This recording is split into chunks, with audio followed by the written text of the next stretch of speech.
Welcome to the Two Fun Guys podcast. Brent and Tony, here we are. What's up, everybody? We recently went to the course with Sheepdog up in Cedar Park, owned by Tim Kennedy, Protector 1 course. Protector 1. So this episode's really if you are interested in taking that course or curious about what it's all about. And I think everybody really should take it, man or woman. It's a super rad course. But I figure we just go like day by day, and I think we could start just talking about why we even decided to even sign up for it. Why did you want to sign up, Brent? You can't ask me the question back. You never asked a question. You said we should start by talking about it. It's true. Fine. I wanted to sign up for it because we live in Texas and guns are a big deal. And you're more aware of them out here in the sense that I think in Texas, you're a lot more responsible for your own well-being in the sense like doing business out here is a lot more free, a lot less red tape. And, you know, one of my big goals is to own a ranch. And I think more and more, especially going through the pandemic, you realize you're kind of on your own a lot of the times if shit goes down, right? And I've shot guns a couple times, but I've always still been pretty nervous around them. You go, you pay, you go in there and they give you a couple mags. They show you some basic stuff. They stand there like you're a 4-year-old. They're like, shoot the gun. All right, set it down, step back, right? You don't really learn anything. It's just like an experience. And so I wanted to learn how to be confident and comfortable around them, not feel like, like scared of them, basically. And also, we've done all kinds of different seminars for different types of growth, like spiritual and meditation and fitness and whatnot. But this is an opportunity to do a type of seminar that is personal growth, but focused on protecting the people you love and yourself and your family. Especially one of my goals is to have a ranch. So being out there, you're really on your own.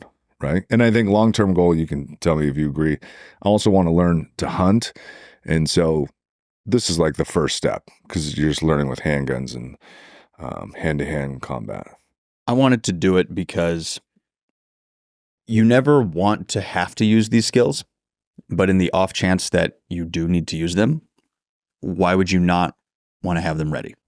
So, you know, it doesn't matter where you live. You can live in Texas, you can live in Washington, you can live in Wyoming, you can live in, you know, New York, you can live in Mexico, wherever. Shitty things happen all the time. Probably more in the US, but also all over the world, shitty things are happening. Yeah. And you're never prepared for them. So, as in like you don't know that they're going to happen.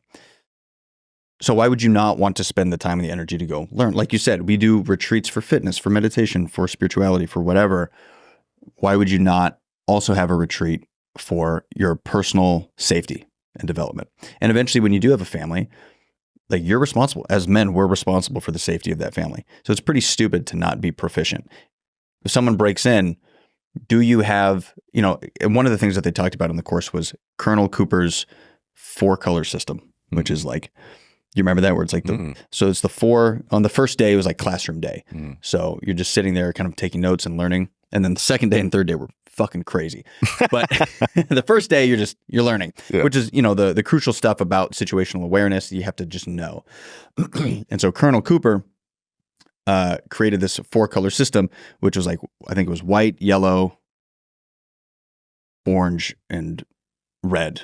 I could have butchered that, but it's these 4 colors, and white is like, you're chill, you're at home, nothing's really going on. You can be really relaxed. And then as you go up the color grading, it gets a little bit more intense. Like, oh no, there's a threat. Like red is like, I've identified a threat and I'm actively engaging this threat, right? And then I think it was the Marines, perhaps, again, could be butchering it. They added in black, which was you're completely exhausted. You're toast. Your brain isn't working properly. Your body's exhausted, but you're still in the fight. And that was kind of the point of the seminar. Was both days they wanted to push you into the black and see how you could respond. Because it's one thing, so many guys watch videos online of like, oh, if a guy breaks into my house, you do this martial art move, and maybe they practice it with their friends. Or, oh, if a guy breaks in, I do this with my gun, and I know exactly where to stand, and I've like positioned myself. It's all speculation until it actually happens. And Mike Tyson had a quote, everybody has a plan until you get punched in the face. So the moment someone breaks into your house, do you actually have the skill and can you actually control your emotions and get out of fight or flight and actually do what needs to be done and like stick to a plan, right?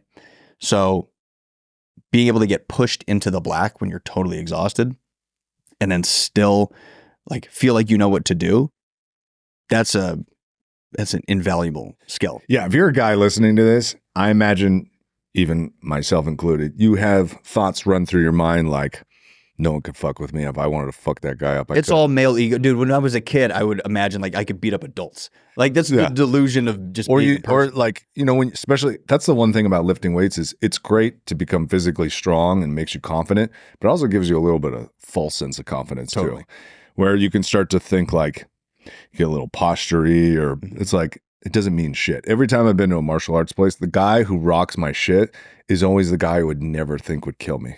And then you go through something like this and you're like, what it does is it makes you aware of everybody and how much you don't want to get in a situation, because we'll talk about this more, but anybody could have a knife or gun on them. And I knew that, but I didn't really think about it to the level of now when we're walking around. They had an exercise that they're talking about on the lecture day where one of the guys would just practice by walking around to see who is, has a concealed carry on him, right? And just to be able to identify those. And I don't think a lot of people even think about that at all. They're not even aware. Right. And you could start a tiff with somebody, or most people like road rage. It's like, dude, you don't want to get in that situation. You just take one person. It could even be a nice little lady. She pulls out some crazy thing. She's just losing her shit and just shanks the shit out of you. And then what do you do? Like, what do you do? What do you do? It's all about de-escalation and avoidance. It really, that's the first thing you should ever do in any situation is get the fuck out, or don't start it in the first place, or try to de-escalate. Everybody, like you said, every guy has the ego, like, I'll fuck anybody up. I'll fight anybody. I've done jujitsu for 4 months. I can fuck anybody up. Yeah. But then, push comes to shove, or someone has a gun and they're 20 feet away from you. How are you going to put them in an armbar, pal? Yeah. You're going to get shot in the face. Also controlled, like, they also push you into situations where you're already mentally and physically exhausted. Mm-hmm. So it's one thing also if you do train to practice these things when you're fresh. Yeah. You go in, you've had good sleep. You're like, okay, I hydrated. I took my electrolytes an hour before. I've had 3 carb meals, and now I'm going to go roll and tap people out for a little bit. It's like, what about when you're absolutely exhausted and you got guys yelling at you and you've just been pounded into the dirt? I don't know if you said this in the stripe thing, but they said, did you talk about white? Yeah. Oh, you talk about white. And I think it's also really good for women, because I think a lot of women sit in the white where you're just completely unaware at all of anything going on, right? Unaware of, the gas station, and, there's a weird, creepy dude that might be watching them. Or maybe women are a little bit more aware. Yeah, I was going to say women are probably never in the white. They're probably always on edge a little bit. Like you walk into a gas station, like every woman I've talked to, their big thing is, not every woman I've ever talked to, that's an exaggeration, but when this comes up, talking to women, the conversation is always around like there's never a feeling of true safety, especially at night. Like you go to a gas station, you're on edge. I guess more than they probably don't have a plan. Zero plan they don't have a at plan. all. And so that probably makes them feel a lot more unsafe. Totally. Right? And if you at least have even a deeper awareness and have like, okay, here's the exits and here's how to get out of this situation, you're going to be a lot more confident, and you're going to be able to avoid situations. That was a big thing. It's like just being aware of stuff, you can position yourself to not be involved in bad situations. Like identify people that are like, this guy is a super sketchball. I'm going to stay. I think we should leave or stay away, like, away from this guy kind of starting to freak out because it could escalate to something more. Yeah. Well, it's also common sense too. Like they were telling the story of a video that I don't know if you saw it too, but I remember watching it a couple months ago. But there was this lady that walked into a gas station with an axe. Oh, Remember that? And then this guy, like this lady just walks into a gas station with an axe, and you watch the security cam footage of it. And she just stands in line at the gas station inside holding an axe. And the dude is in front of her just like chatting and then like turns his head away, like not paying attention. And she just pulls back and just smashes him in the face with an axe, fucks him up. Like that wasn't sketchy to you? That wasn't weird that a lady has an axe in a gas station? Zero awareness. Just wielding a sharp weapon that's completely out of place? Zero awareness. And you just got axed in the face. That was your consequence. Yeah. It was, crazy. So, day one's just basically going through how the weekend's going to go and some of these key acronyms. Did they talk about OODA loop at that time? OODA loops. Yeah, we talked about OODA loops. OODA which loop? is not a cereal, in case anyone was curious. Could be a military cereal. It'd be great. Oh, yeah. OODA loop is what? Observe, orient, decide, act. Yeah. And that was created by fighter pilots in Vietnam or something? Yeah, the Air Force. Air Force. Yeah. So like an example is you're on 6th Street, you observe something kind of off, right? Then you orient yourself by, positioning your body towards that individual to kind of assess what's happening. What was the third one? Decide. Then you can decide in that moment what you should do. Either get out there. You got to go back to Protector 1. You forgot all the curriculum already. I'm not good at the acronym stuff. He can shoot a gun, but he can't remember acronyms. Yeah. I just shoot wildly and everything. And then you act. Yeah. Yeah. The OODA loop is, so I used to work for, Sales Sniper, which is like not a military company. It was a sales organization, but it was ran by special forces guys. And so everything we did was rooted in some kind of like military SOP. And so we used OODA loops in business all the time. And so we were like, okay, let's assess where we're at when we would do meetings. Like, okay, we observe, we orient, we decide, we act. So you can use these tools not just in like sketchy scenarios. This is daily life stuff that I find useful because it makes sense. You observe, you orient yourself to the situation, you decide what to do, and then you act. It gives you like a process to follow instead of just panic mode. Because you panic with like the tiniest things sometimes. Well, what do I do?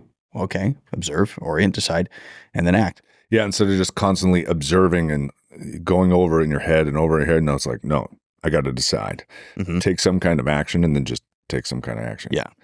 Yeah. So then right. People get stuck in observe, orient. They just, they never go to decide or act. Just like, what? Yeah. So then day 2, how it's broken is it's 4 hours in the morning with an hour-ish break to drive to the range, and then 4 hours in the evening. And the morning is focused on hand-to-hand combat, and then the evening is focused on using a handgun, tactical stuff with the handgun. And so it takes place up at Tim Kennedy's spot up in Cedar Park. Do you know what that place is called? Is it just called Sheepdog? Is that just the name of the spot? Yeah. And that's where also I think Black Rifle Coffee's office is out there. It's a beautiful place. It's super beautiful, very clean. They have a cool front desk. They buzz you in, and then they have a whole merchandise area where you can purchase guns and ammo and stuff for your equipment. Cool hats like the one Brent is wearing currently. Cool hats. Yep, cool hats. And then they have their open gym. It's beautiful. And then they have their classroom section and then offices and all that. And so, day 1, I think day 1 was the hardest. It was the most challenging. The first 4 hours was, learning first you learn different distances in which you should engage with somebody or you can just actually get away. And so once somebody's in a certain distance, to engage with them. And so we start with standing, if you're in, a grapple, standing up, how to be able to, take the dominant position and take somebody down. And then just step by step from there, mounting somebody, side mount, having them be on top of you, but you're in control. And they did an amazing job just going piece by piece by piece. Better than, I've been to a handful of jiu-jitsu foundational places, and I feel like I learned more in just that first day of 4 hours than I did in a couple months of going to any BJJ school. I agree. Yeah, the way they made it flow together, it made so much more logical sense. Because you go to a jiu-jitsu class and they kind of like throw you in the ring and you're just, all right, I'll figure it out. But here it was a very structured, here's like the core foundation, here's the next level, here's the next level. And then you create this infinite drill where you can keep going back and forth, and it just starts to make sense. But yeah, I agree. I learned more in 4 hours than, years of on and off, mostly off jujitsu. Yeah, totally. And most people there was a few guys have been, training for a long time in jujitsu, but I would say 70% completely new, or just like us, a little bit. Yeah, maybe grappled a little bit, but haven't done much. And there was like a handful of females there, which was cool. And so you go through that, and you just get absolutely wrecked, because the end of that 4 hours, they're trying to push you into the black. And then the 3 instructors that come out, you can have an opportunity to roll with them as well. And be pushed with your limit, because they're super experienced. So you can feel what it feels like to be completely helpless and still trying to fight for your life.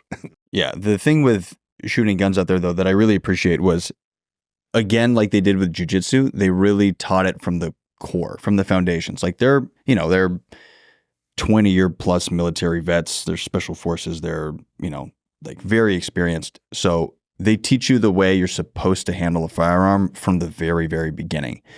Because I've been shooting guns kind of like for a while. I own a gun, and I felt like I'm fairly proficient with it. But after going to the course, I realized there's a fuck ton I didn't know. Yeah. Like the core, the basics of it. Yeah. Getting to learn, like I realized that my grip was off the whole time. And then this is one thing I really liked. They have you shoot without teaching you anything first. They just like line you up, and they're just like, okay, shoot the fucking target. Shoot the target. And then by looking at where your bullets hit, they can tell you all the things that's wrong. They're like, your grip is wrong, your breath is wrong, you're not looking through the sights properly, all this stuff, just by where your shots ended up. And that was cool, because you get to see a starting point. You get to see where your baseline is, your baseline knowledge. And by the end of the course, I mean, my bullet, what do you call it? My shot sequences, whatever, my firing area was a lot smaller. I'm sure yours was too. It's like your aim just gets more dialed in over time. Yeah. Because you realize you actually don't know shit about how to shoot a gun properly. No. And you can see how it takes a lot of practice. Like, what is the name of the tip, the very tip? Of the bullet? Of the gun when you're trying to put the sights together? Because there are 2 different names for the part that's on either side, and then you're lining up the actual point of the gun. What? When you're lining up the gun, you have the 2, and then you're lining up the middle one. Okay. Does the front one have your sight? Yeah. But does the 2 on the side have a name? Probably. I think the whole thing is your sight. It's just the sight. Yeah, I'm sure there's a technical name for it. Well, I was just trying to say the end. Okay, the end of the sight, having that, wasn't it? You want to have that slightly blurry, or that's in focus? I think it depends on what kind of gun. Oh, it depends on what kind of gun. Yeah. Yeah. Yeah, dude. And the instructors were phenomenal too. We had Kawika Smith, we had Ronaldo Villa, Tori, I think it's Panther or something like that. Tori Prather. Ronaldo was 20 years Army infantry, and he led every single kind of unit. And he said he was on a sniper unit. He said he was ended up on the news from his sniper. Oh, his yeah. sniper Finago. Yep. But I think what was so good is you have these guys with tons of experience. What's just Finago? Fuego? Fiasco? Fiasco. It's like Fuego and Fiasco. Fiego Fiesta. I think, these guys having tons of experience. So just, piece by piece, helping you feel really secure and making sure that, no one gets fucked up. Everyone's super safe. Because most people, I think, there was a bunch of people that brought their own guns, but, I had barely any experience. You have your own gun, so you have some experience, but I imagine you weren't taught anywhere like this of safety and control. I've gone shooting with my friends, and my friends are like, here's what you do. That's it. And then when I was a kid, I went hunting. So my brother taught me how to use a rifle, but I was 16. So I don't remember any of that shit. Yeah. So that was rad. And then at the end of that day, just completely exhausted.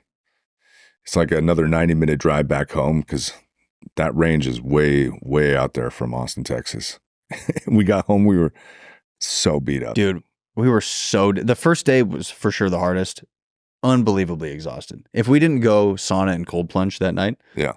I don't know if I would have made it. That was, and my whole back was fucked. All the jujitsu, like my neck, I couldn't turn my neck. Yep. Left and right. I was so dead. And one of the instructors even said, you're going to wake up tomorrow morning and you're going to have thoughts run through your mind of, I could just stay home. I don't need to do this. I never thought that.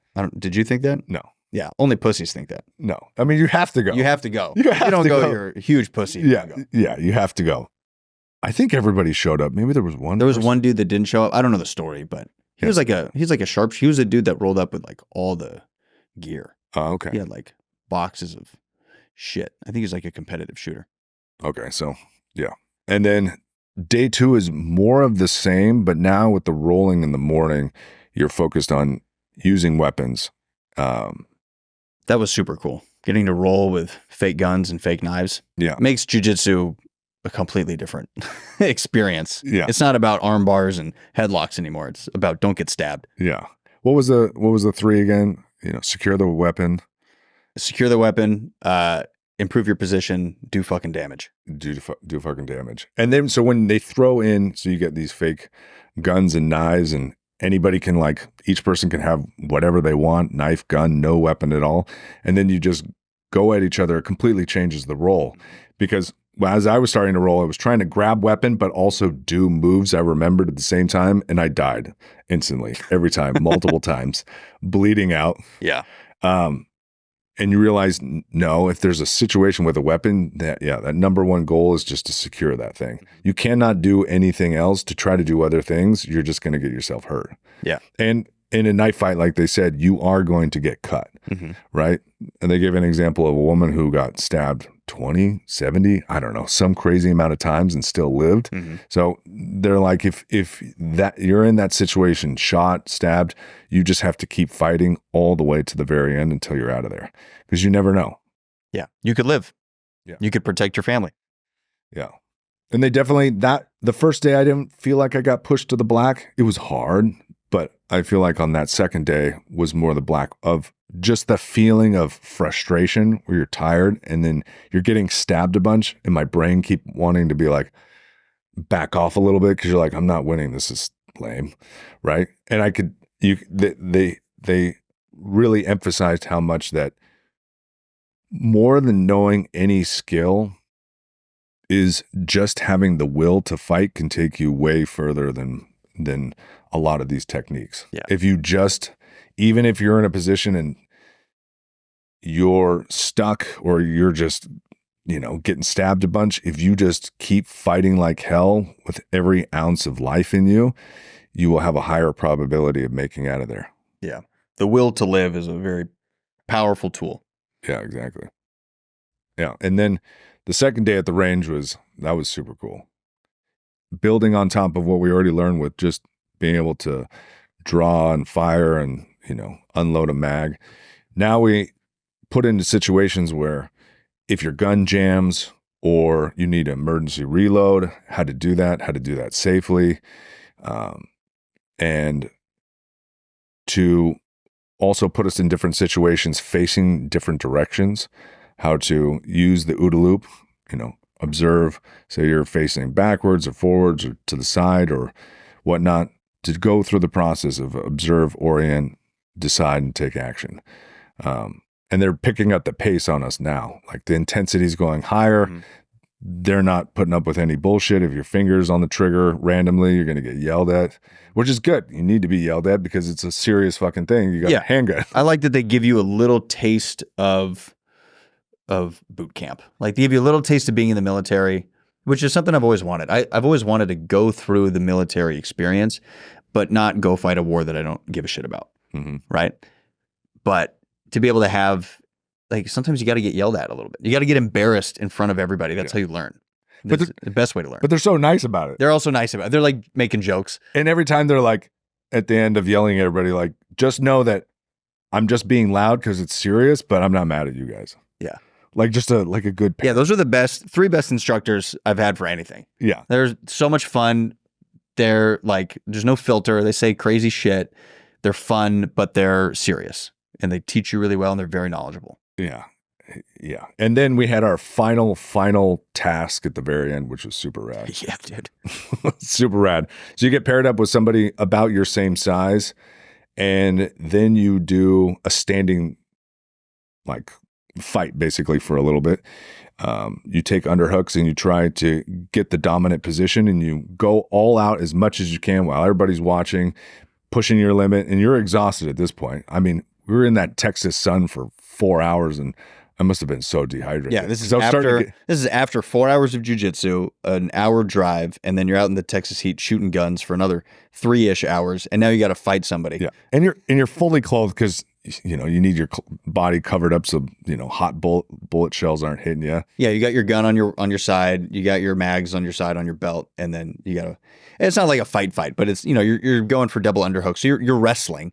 Yeah, it's intense. The goal is to gas you completely. Yeah, the goal is to get you tired. And everyone's cheering, so it's like more intense. And then they have 2 different kind of like pieces of cover set up, these wood structures that you shoot from that are probably, I don't know, probably double, triple the range we were normally shooting from. Mm-hmm. And then you have to hit this metal target. And you have to hit this metal target from your right side and left side in 3 different positions, high, medium, and low. And every single time I would get from a low position high, which you're supposed to look back, they'd just yell out, "You're dead." Because I keep forgetting to look back. Yeah, I watched you. I mean, we both watched each other doing it. It sucked going first. I'm sure everyone's just like, "This is how you don't fuck it up." Yeah. Well, even when you were on the range too, every time you'd get up, I was like, "You're dead." You never look behind you. It's because I think my back and body was so tired. It was like, oh, which is no excuse, but I think that was my brain was like, just don't do it. And then, and you weren't allowed to finish until you hit the target from each position 2 different times. Yeah. So that was super fun. I remember one point where I was laying there, my hand was just constantly quivering, and I'm like, fucking hold it still. And then you feel the pressure of everyone watching you, and you miss. Yeah, every shot you miss, you're like, there goes my pride. There goes my pride. There goes my pride. You're like, at first I was like, I'm doing so good because I was, and then I'm like, now it's embarrassing. Now it's really now I have no ego. Now I just want to get done and leave. Yeah, some people will go do ayahuasca to shed their ego. You just go get yelled at by some special forces dudes and miss targets for a while. That'll do the trick. Yeah. Yeah, but that's truly what you need though. Like that high pressure embarrassment, you got to make this shot, and then running out of, when you run out of ammo and you got to reload, like every time you're like, fuck, I'm getting closer to being out, I have a limited supply. Yeah. So you got to be smart with your shots. What I realized there too is taking a breath, just like being slow, because every time I would miss a couple shots because I'm, adrenaline's high, you're running on pretty much no energy. And then I would remember just fucking breathe and focus. And every time I would do that, I would hit my next shot. So that was a powerful lesson to learn. It's like, even in the stress of everything, just fucking zone in, breathe, focus on the shot. And I would hit it every single time after that. Like, and I even rewatched the video too, and I could see myself, like, I would pause. Because the first thing he said when we all went up there and shot, he was like, why are you all shooting like you're fucking gangsters? You shoot one shot at a time. You don't go pop, pop, pop, pop, pop. Yeah. Right? And so every time I would go fast, I would miss the target. And I would remind myself, just breathe, focus, aim, fire. And then it would work out. So super valuable lesson in staying calm, staying cool, collected, focusing, breathing, hit the target. And then at the very end, amazing experience. We all, get certificates for completing it. One thing he said that I really liked is, for the rest of the day, you can congratulate yourselves, pat yourselves on the back, but tomorrow, none of it fucking matters. Yeah. Like the training, he goes, unless you continue to actually train with these tools and tactics and practice, then you just basically had a very expensive weekend, a field trip, basically. Yeah, you had an expensive field trip. And so, I don't know, how did you feel before and then after going through the experience? In what way? That's a loaded question. However way you want to interpret it. Oh, my neck hurt. a lot more when I finished. Yeah. I guess mentally, like what was your expectation? And then how did you feel, I think it lived up to my expectation. But I also went in trying to have very little expectations. I didn't know what to expect, and I didn't want to expect anything. I was just open to the experience. I knew that these guys knew what they were talking about, and I just wanted to learn. So I got what I came for, which was to feel more proficient with like hand-to-hand combat and firearms, like small arms. Am I an expert? No.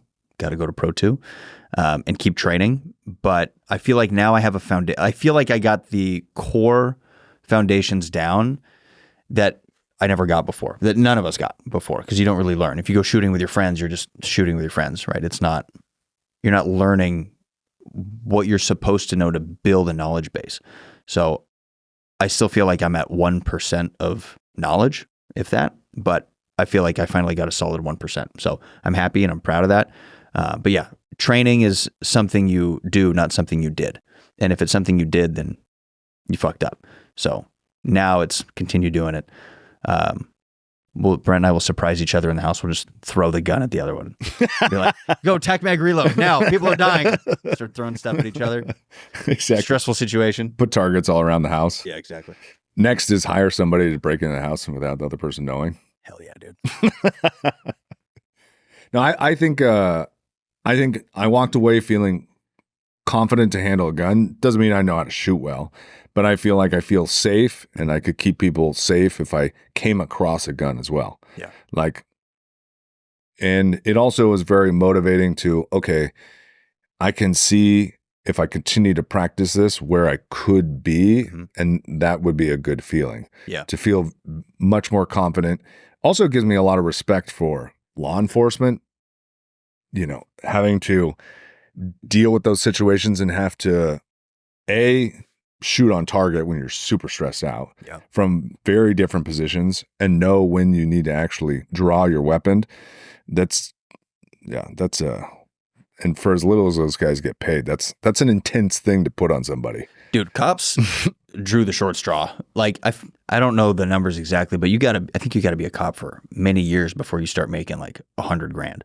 Like I could be completely wrong on this. I don't know for sure, but I remember hearing that a while ago. It was like, you don't get paid a lot of money for arguably the most stressful. Can you imagine that's your job every day? You wake up, put a gun on you, and any moment somebody could go loco on you. Totally. And it's weird thinking about cops in different areas and like their vibe, because we've talked about this a lot. Austin cops, chill. So chill. Basically don't even exist. I never see them. But in Seattle, they're everywhere and they're assholes. Yeah. Pretty much all the time. If you get pulled over, you're getting a ticket and they're going to be a dick about it every time. Mm-hmm. But in Austin, they're just cool. So I wonder, like, what is the difference? Is it the training? Is it the city, like the way the city operates, the laws? Like, what is it? Do they have less restrictions, laws, quotas to hit? I don't know. I'm just curious. I have no idea. I think maybe it's just they emphasize to go after certain things and just let other stuff go. Yeah. Like look the other way on certain stuff. Like I know when I was in Kirkland growing up, you did anything wrong because they were so bored. You stop at a stop sign for like 1 second too little, immediately pulled over. Yeah, crazy. And you can feel as soon as the one gets behind you, you're sweating immediately. Yeah. And you're just in this little town that's quiet. Nothing happens. Dude, they get so much money. All their rigs are just stacked to the brims and they just have nothing to do. Yeah. So they're just going to pull you over on the littlest thing. Yeah, Kirkland was a rich city. They had the nicest cop cars. Everything was just juiced to the brim. And then they're just pulling people over for running stop signs. There's barely any crime in Kirkland. Yeah. And by running through a stop sign, that could be you didn't stop literally before the white line. Totally. You're like 1 foot over and they're like, whoop, you're fucking toast, buddy. Mm-hmm. Yeah. So I think goals now going through it is I definitely want to go to Protector 2. But I think for me, I want to get, I don't know, maybe like 6 months worth of very consistent jiu-jitsu. Yeah. And then I still don't have my Texas license, but I get licensed so we can actually go to the range and practice. You can go to the range without a license. Yeah. Yeah. It's Texas, baby. You just walk in. I guess, yeah, we would just go back up there and rent guns. Yeah, I've gone to the range with my Washington license. Okay. I would still love to I don't go think there. you can get you need your Texas license to get your concealed permit. Oh, okay, got it. So that'd be a good goal too. It'd also be fun to maybe even go back to 1, or when you do go to 2, because there were a few guys that had concealed carries and they would practice a little bit different. There was an extra step of like actually pulling your shirt up and drawing from front instead of the side. From appendix. So practicing that, because you can tell it's a much different thing trying to draw when it's concealed. Yeah, you gotta be fast. Yeah. Yeah. There's a couple extra steps. Yeah. Do you have any goals? I would like to do, I want to do pretty much all their courses. They all look really incredible. Same boat as you. I want to get a little bit more consistency with my jiu-jitsu before going back to Protector 2. Again, make sure I'm drilling the firearm usage so I feel proficient in that, so you don't go embarrass yourself in Protector 2. And then they have a ton of courses. They have a vehicle defense course, which is all about, I don't know if it's like a 1 or 2 day one, but it's all about how do you, like, if you're in a firefight around cars, what do you do? That's fucking cool. That'd be fun and intense. And odds are, if you are in a firefight, it's probably in a house or a car or a public place. So it's like, you need to know how to hide, right? How to protect yourself. What's the difference between cover and concealment? That was cool to learn, concealment just hides you, but a bullet could go through it, and cover is like concrete or something that actually protects you. And then learning that cars are not cover. Any car built after, I can't remember the year, but I think you said like something in the 80s or the 90s, any newer car is all made of aluminum and it's not cover. It's just concealment, unless you're behind the engine block. Even then, it's kind of shifty. Maybe like the wheel well. Yeah, maybe the wheel well. Right. Older cars, they're made of stronger metals and you could hide behind it, but yeah, you're not. You're kind of shit out of luck. Probably now. Any car currently out there. Yeah, unless you find your dad's '69 Camaro, you like hide behind that. You find yourself at a old time hot rod convention. Yeah, that's probably the safest place to be. It's the safest place to be. Every car is actual cover. Yeah. But I want to do that. They have a hunting one as well, which, like I said, I haven't been hunting since I was 16. And the hunting one is sick because it's about like going out, literally hunting the animal, but then proper preparation, skinning, gutting, probably not butchering, but like preparation of the animal. Through all that. Yeah. Oh, I didn't know that. That's at least that's what it seemed like when I read the description. That makes sense. Yeah, which would be fucking sick to do. I mean, yeah, just going to the first one and seeing how organized and well taught it is, and good instruction, it makes you want to take all the other ones. Totally. And it also gives you a lot of goals and structure for your own life of things you need to be working on. It's definitely not something, if you don't plan on continuing to practice any of these things, it still would be a fun experience, but I would think of it in a different way. Yeah, if you want to go, like, everybody should do it, like, but if you're not going to continue to prep and practice, like the dude said, it's going to be a expensive field trip and you'll have a good time and you'll be pushed and it'll make you a better person regardless. Just going through it, you'll be better. But if you really want to get the most out of it, you have to be consistent with the training and continue learning. They also have a bow hunting one. That would be sick. Yeah. They're way better than, you could spend your weekend playing video games. Yeah. Or you could actually learn skills that are very useful. You could play GTA all weekend, or you could do real life GTA. Yeah. Also made me realize, I mean, you don't want to do this every weekend. You need chill weekends, but I was thinking that weekend, I was like, oh man, I really want to chill. And you realize how much when you're just forced to just do a bunch of stuff. I think because there was a lot of novelty to it. I mean, if we were forced to just work on Amazon for 8 hours every day, I'd probably want to kill myself. But how much you can get done in a weekend. Yeah. If you just sometimes every couple months push yourself to go do something instead of always just chilling out or whatnot. Mm-hmm. You actually have a lot more mental or emotional fortitude. Yeah, I think that's a power of planning things too. Because if we just woke up Friday and someone was like, hey, do you want to spend this entire weekend doing a 3-day seminar where you're going to get pushed to the edge and you're going to be super sweaty and then you're going to, fucking be exhausted and your neck's going to hurt? I would say no. Yeah, exactly. I would say, get the fuck out of here. Yeah. I need to chill. It's like someone being like, you want to run an ultra tomorrow? Yeah, exactly. No, you absolutely do not. But if you sign up for it, then you kind of have to do it. Yeah. Right? It pushes you mentally and emotionally for sure. Yeah. right? And I think it's great for all women to take. You know, Yeah, they also have a women's only too. So if you want to just be around women, you could do that. Even if you're a woman and you don't want to continue practice shooting, Mm-hmm. you will at least have really good knowledge of how to be safe with a firearm. Yeah. And I think that's a good thing. Say your husband or boyfriend or whatever, and you know, you have kids and you come across the gun laying out or something ridiculous. It's like, you're not going to be like, oh my God, what do I do? And I think to have some understanding of, you know, even just rolling with guys, you know, and having some skills and having that experience of actually rolling with them. Yeah. One of the women that worked there, Ashley, I think was her name. She said something valuable for the women. And she said that your only goal really, like, it's not to be able to beat guys. If you can, awesome. Like if you train jujitsu, there's a ton of women that have submitted me in jujitsu. Yeah. But the goal, like in a street fight, like your goal is not to submit the dude if you're getting attacked.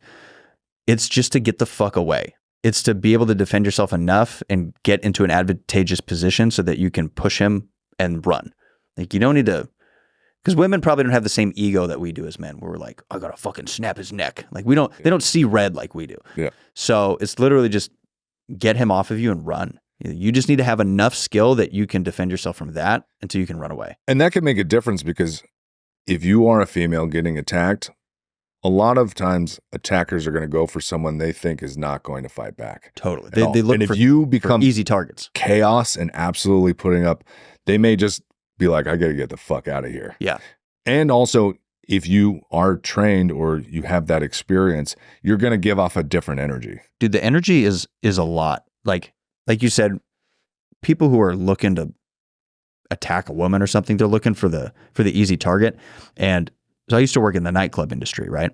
And I had a girlfriend when I was like 21, 22. And every time we would go to the club, because I was working, so she would just kind of like come with me, she would get like groped by dudes. They'd grab her ass and try to hit on her and like grab her arm and all this shit. And she was always getting like kind of manhandled, and it would piss her off. But her energy, she's such a sweetheart, but she always had this like open, like almost easy, I don't want to say easy target energy, but like that's kind of like what the energy was that she was giving off.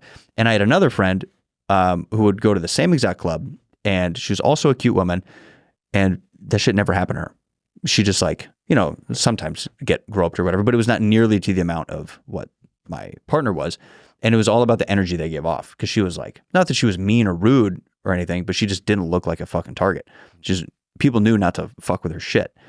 So when you learn how to just, you know, be cute, but not but it's not a easy target. It's like, I imagine her just having a conversation with somebody. Where do you position yourself? Right. Don't like lean into them or to like, I don't know specifics, but you know, creating certain distance, right? Or little subtle things the guy may start to do, shutting it down immediately. Yeah. Where the other one may let it keep going and going and going.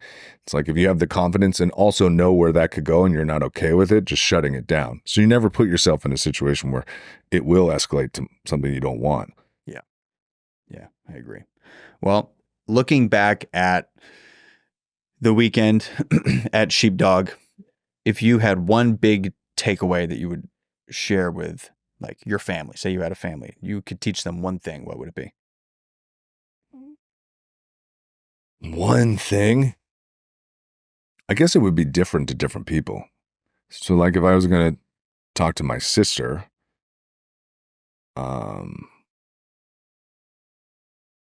I don't know if there's anything I could tell her that would change her perspective.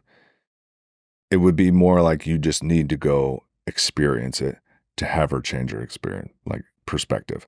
Because how many guys you like tell your sister or your friends that are girls, you're like, you really got to be more aware. You shouldn't do that thing. You shouldn't like leave the club fucked up or this or that and do this. And I'm like, okay.